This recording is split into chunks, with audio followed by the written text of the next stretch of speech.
მე ვთვლი რომ კაზანტიპის ჩატარება საქართველოში არის ერთ-ერთი ყველაზე დიდი წინ გადადგმული ნაბიჯი რეალურად ქართველი ახალგაზრდობისთვის პირველ რიგში,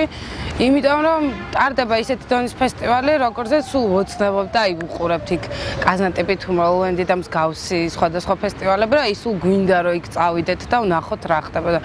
ჩვენ გვეძლევა საშუალება რომ აქ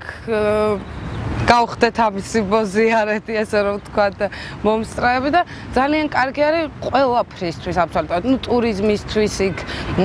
ინვესტიციებისთვის, იქ საქართველოს განვითარებისთვის, რეკლამისთვის და ამის გარდა ან ჩვენთვის ახალგაზრდებისთვის კეთდება ეს ყველაფერი, ვისაც გვიყვარს კლუბური მუსიკა, იქ გართობა და ვისწავლეთ სწორად გართობას. ანუ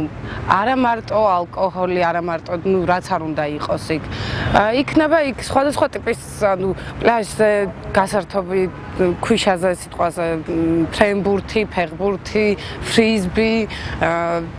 გავიცნობ ძალიან ბევრ ხალხს, რაღაც უფრო კომუნიკაბელურები გავხდებით, რა ძალიან კარგი არის და მე პირადად აუცილებლად ვაპირებ წასვლას და წავალ, იმიტომ რომ მაინტერესებს უბრალოდ რა ხდება იქ, როგორი ფესტივალი არის, თან მიყვარს ძალიან ელექტრონული მუსიკა, ძალიან კარგი მუსიკოსები ჩამოყავთ, ასე რომ ვთქვათ და ყველანი ველოდებით, მე და ჩემი მეგობრების ძალიან დიდი ნაწილი უმრავლესობას უკვე შეძენილი გვაქვს ბილეთები და მივდივართ აუცილებლად, რა თქმა უნდა.